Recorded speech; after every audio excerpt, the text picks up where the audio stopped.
الحمد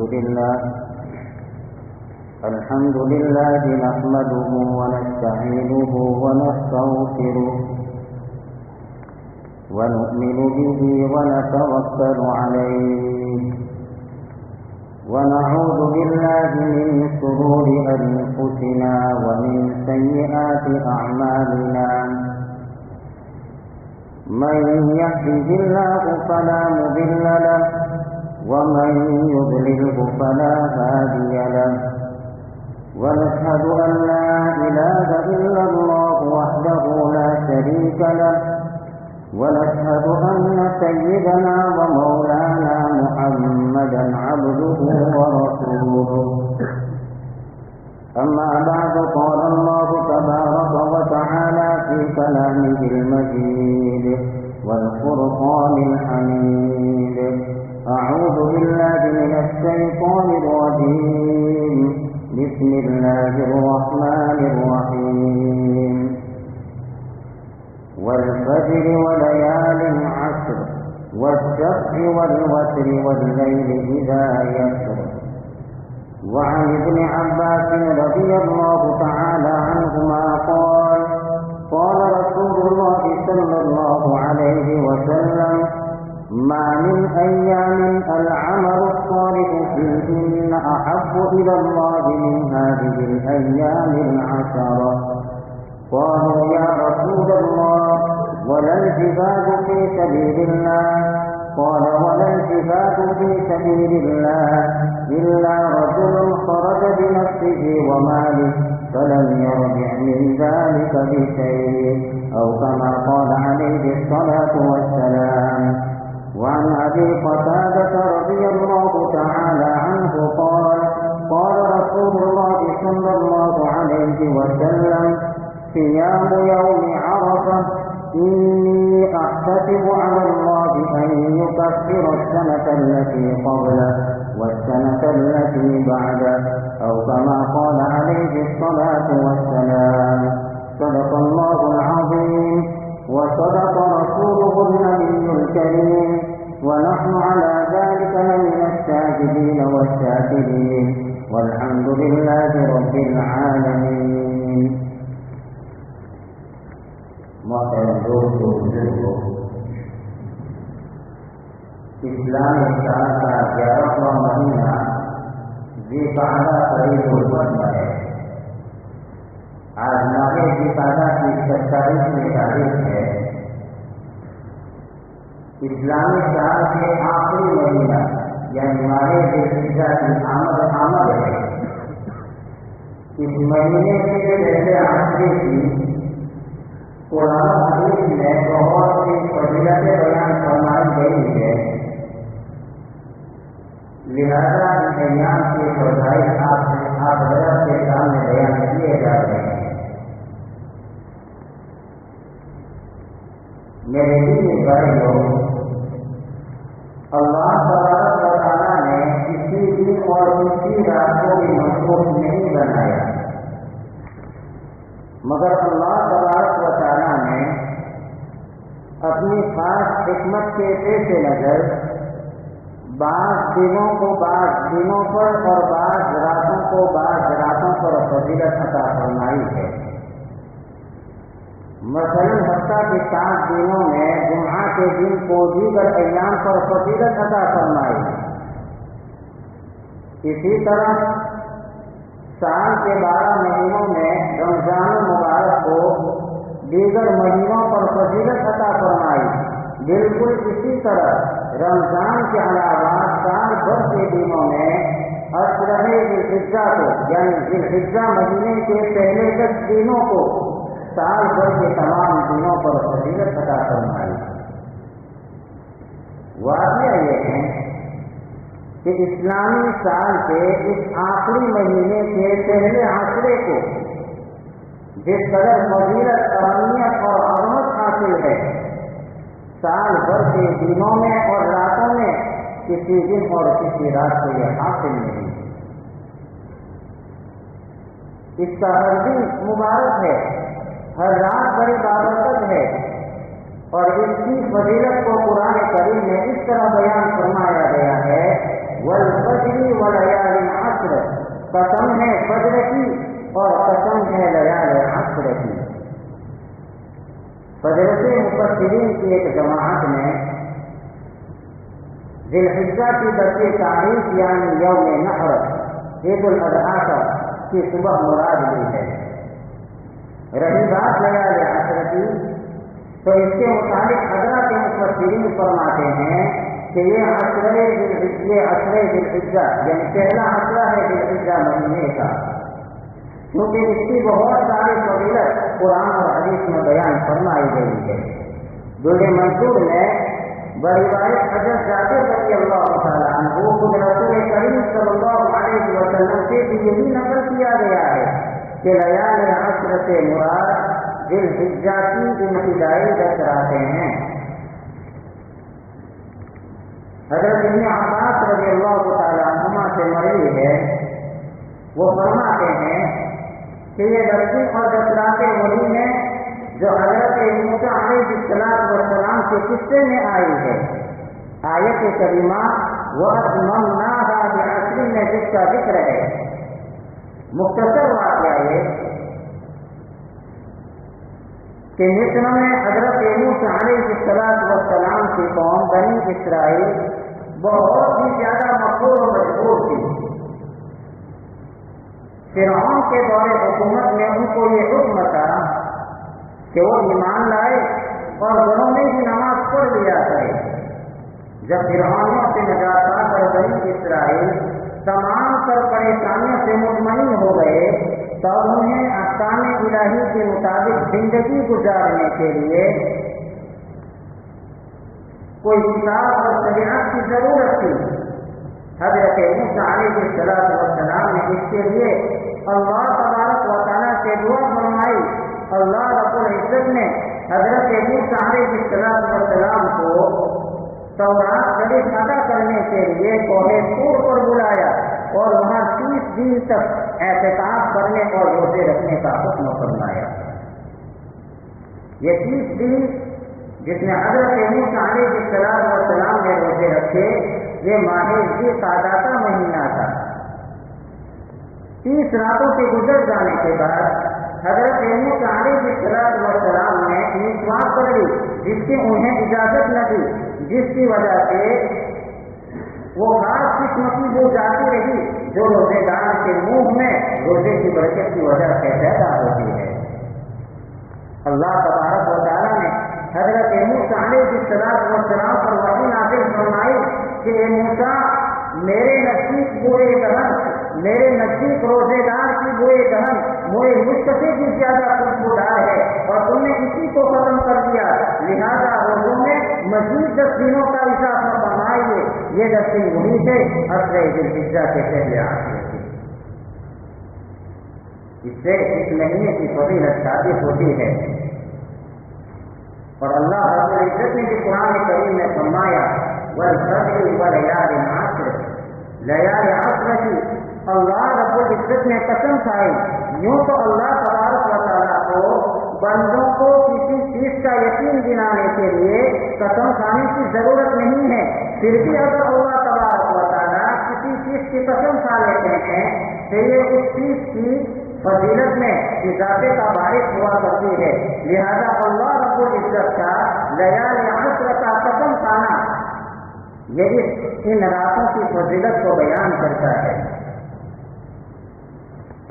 احادیث پاک میں بھی اس مہینے کے پہلے عشرے کی بہت ساری فضیلتیں بیان فرمائی گئی ہے۔ حدیث پاک میں ہے کہ ان دنوں کا نیک عمل اللہ رب العزت کو دوسرے دنوں میں نیک عمل کرنے سے زیادہ محبوب ہے، حتیٰ کہ جہاد کے عمل سے بھی زیادہ محبوب ہے۔ عن ابن عباس رضی اللہ تعالی عنہما قال رسول اللہ صلی اللہ علیہ وسلم ما من ایام العمل الصالح فیہن احب الی اللہ من هذه الايام العشر قالوا یا رسول اللہ ولا الجهاد في سبيل الله قال والجهاد في سبيل الله إلا رجل خرج بنفسه وماله فلم يرجع من ذلك بشيء أو كما قال عليه الصلاة والسلام. حضرت ابن عباس رضی اللہ تعالیٰ عنہما سے مروی ہے، وہ فرماتے ہیں کہ رسول اللہ صلی اللہ علیہ وسلم نے ارشاد فرمایا، ذوالحجہ کے 10 دنوں میں نیک عمل کرنا یہ اللہ تبارک و تعالیٰ کے نزدیک دیگر دنوں میں نیک عمل کرنے سے زیادہ مقبول ہے. صحابہ کرام رضی اللہ تعالیٰ عنہم نے عرض کیا، یا رسول اللہ، ان دنوں کا نیک عمل جہاد کرنے سے بھی زیادہ افضل ہے؟ اللہ کے رسول صلی اللہ علیہ وسلم نے جواب میں ارشاد فرمایا، ہاں، ان دنوں کا نیک عمل دوسرے دنوں میں جہاد کرنے سے بھی زیادہ افضل ہے، مگر یہ کہ کوئی شخص دشمنوں کے مقابلے کے لیے اپنی جان اور مال لے کر نکلا اور پھر کچھ بھی لے کر واپس نہ ہوا، یعنی اس کا سب کچھ کام آ گیا اور وہ خود شہید ہو گیا. اس حدیث سے معلوم ہوتا ہے کہ رمضان مبارک کے بعد نفلی عبادت کا سب سے بہترین زمانہ یہ عشرہ ذوالحجہ ہے. ذوالحجہ کے عشرے کے پہلے 10 دن ہیں. ایک روایت میں اللہ کے رسول صلی اللہ علیہ وسلم نے فرمایا کہ ان دنوں میں عبادت کرنا یہ اللہ تبارک و تعالیٰ کو سب سے زیادہ پسندیدہ ہے. ان دنوں میں ایک روزہ رکھنا یہ سال بھر کے روزوں کے برابر ہے. حضرت ابو ہریرہ رضی اللہ تعالیٰ عنہ فرماتے ہیں، عن ابی ہریرہ رضی اللہ تعالیٰ عنہ قال قال رسول اللہ صلی اللہ علیہ وسلم ما من ایام احب الى اللہ ان يتعبد فيها من عشر ذي الحجة يعدل صيام كل يوم منها بصيام السنة وقيام كل ليلة بقيام ليلة القدر أو كما قال عليه الصلاة والسلام. دنوں میں سے کسی دن میں بھی اللہ تبارک و تعالیٰ کو عبادت کرنا زیادہ پسندیدہ اور محبوب نہیں ہے جتنا کہ عشرہ ذوالحجہ کی ابتدائی دنوں میں ہے. عشرہ ذوالحجہ کے ہر دن کا روزہ سال بھر کے روزوں کے برابر ہے اور اس کی ہر رات کی نفل عبادت سبے قدر کی عبادت کے برابر ہے. یعنی ان دنوں میں سے کوئی صاحب توفیق بندہ ایک دن کا روزہ رکھ لیتا ہے تو اس کو سال بھر کے روزوں رکھنے کا ثواب ملے گا. اور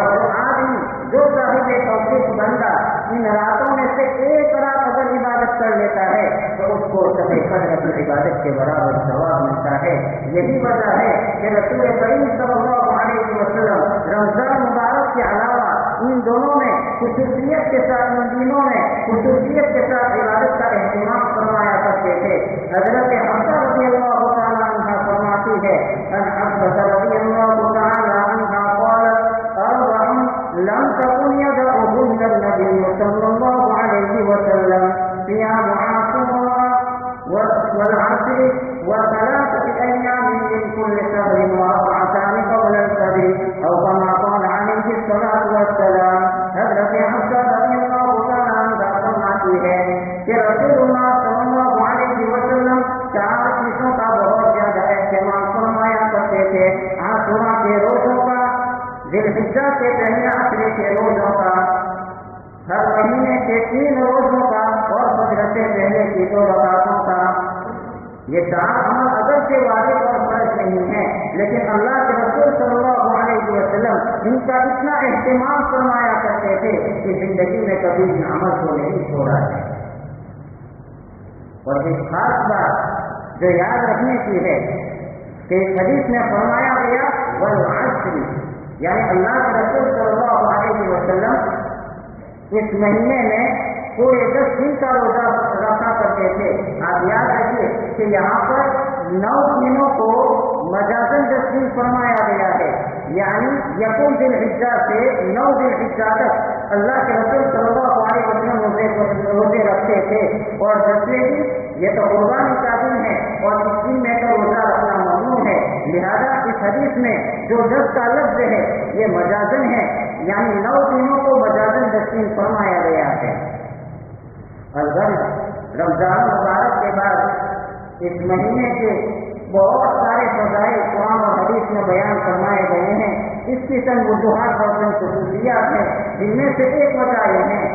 کہ اللہ کے رسول کہ اللہ تبارک و تعالیٰ نے اس مہینے کو حرمت والے مہینوں میں بیان فرمایا۔ قرآن کریم میں اللہ رب العزت فرماتے ہیں ان عدت الشہور عند اللہ 12 شہرا فی کتاب اللہ یوم خلق السماوات والارض منها 4 حرم۔ اللہ تبارک و تعالیٰ کی نزدیک مہینوں کی تعداد 12 ہے اللہ کی کتاب میں، جس دن اللہ تبارک و تعالیٰ نے آسمان اور زمین کو پیدا فرمایا اور ان میں سے 4 مہینے حرمت والے ہیں۔ قرآن کی اس ارشاد کے مطابق 4 مہینے حرمت والے ہیں، حتیٰ کہ جو برائے آج کی ان مہینوں کا احترام فرمایا کرتے تھے، اور وہ مہینے کون سے ہیں جس کی صراحت اللہ کے رسول صلی اللہ علیہ وسلم نے حجۃ الوداع کے خطبے میں فرمائی تھی، اور اللہ کے رسول صلی اللہ علیہ وسلم نے فرمایا کہ ان 4 مہینوں سے مراد رجب کا مہینہ، ماہ ذوالقعدہ کا ماہ ذوالقعدہ، ماہ ذوالحجہ اور ماہ محرم الحرام ہے۔ لہذا ان 4 مہینوں کے اندر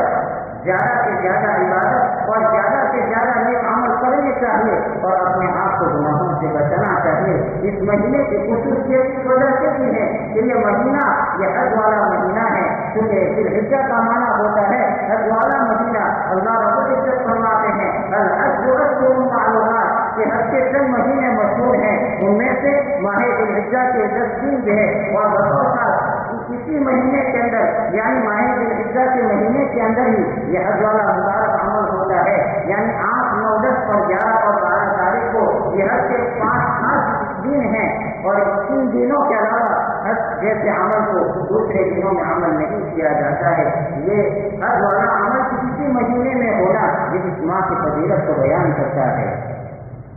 اس مہینے کی خصوصیت اس وجہ سے بھی ہے کہ اللہ رب العزت نے اس مہینے کی پہلی 10 راتوں کی قسم فرمائی ہے، جس کا ذکر پہلے فرمایا گیا وہ سے اسی مہینے کی ابتدائی 10 راتیں مراد ہیں۔ اس مہینے کی خصوصیت اس وجہ سے بھی ہے کہ یوم عرفہ یہ اسی مہینے کے اندر آتا ہے، جس کے متعلق علامہ سیدی رحمۃ اللہ علیہ فرماتے ہیں کہ سال بھر کی تمام راتوں میں سب سے افضل رات یہ شب قدر ہے،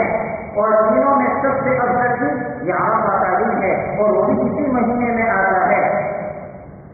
اور اس دن میں روزہ رکھنے کی فضیلت اللہ کے رسول صلی اللہ علیہ وسلم نے ارشاد فرمائی کہ جو آدمی عرفہ کے دن روزہ رکھتا ہے، ایک سال کے اگلے اور ایک سال کے پچھلے کبیرہ گناہ معاف کر دیے جاتے ہیں۔ اس مہینے کے یوم عرفہ کا اس مہینے میں ہونا یہ بھی اس ماہ کی خصوصیت کو بیان فرماتا ہے۔ علامہ ابن حجر رحمۃ اللہ علیہ فتح الباری میں فرماتے ہیں کہ اس مہینے کی فضیلت اور خصوصیت اس وجہ سے بھی ہے کہ اس مہینے میں اصل عبادت جمع ہو جاتی ہے، جیسے نماز ہے، روزہ ہے، زکوٰۃ ہے، صدقہ ہے اور حج جیسی مبارک عبادت یہ بھی اسی مہینے میں ہوتی ہے۔ یہی اصل عبادت انہی ایام میں جمع ہوتی ہے، اس کے علاوہ سال بھر کے دوسرے دنوں میں یہ عبادت جمع نہیں ہوتی ہے۔ البتہ ماہ ذوالحجہ کے بہت ساری خصوصیتیں اور بہت سارے فضائل قرآن و حدیث میں بیان فرمائے گئے ہیں، لہذا ہمیں بھی چاہیے کہ ان فضائل کا ان خصوصیتوں کا استحضار رکھے اور زیادہ سے زیادہ نیک عمل کرنے کے زیادہ سے زیادہ نیک عمل کریں، صدقہ کریں، روزہ رکھیں، نمازوں کا اہتمام کریں، قرآن کریم کی تلاوت کا اہتمام کریں، اور بالخصوص اس مہینے کے اندر گناہوں سے بچے۔ اللہ رب العزت فرماتے ہیں فَلَا تَظْلِمُوا فِيهِنَّ أَنفُسَكُمْ کہ ان 4 حرمت والے مہینوں میں اپنے آپ پر ظلم نہ کرو، ظلم سے برا گناہ ہے، یعنی اپنے آپ کو گناہوں سے بچاؤ۔ امام ابو بکر جساس رازی رحمۃ اللہ علیہ فرماتے ہیں کہ جو آدمی ان مہینوں کے اندر نیک اعمال کرنے کی اور زیادہ سے زیادہ عبادت کرنے کی کوشش کرتا ہے تو دیگر مہینوں میں بھی اس کو عبادت کے اور نیک اعمال کرنے کی توفیق میسر ہو جاتی ہے، اور جو آدمی ان 4 مہینوں کے اندر کوشش کر کے اپنے آپ کو گناہوں سے بچاتا ہے تو دیگر باقی مہینوں کے اندر بھی اس کو اللہ رب العزت گناہوں سے بچنے کی توفیق عطا فرماتے ہیں۔ اللہ رب العزت ہمیں کہنے سے زیادہ عمل کرنے کی توفیق نصیب فرمائے۔ وآخر دعوانا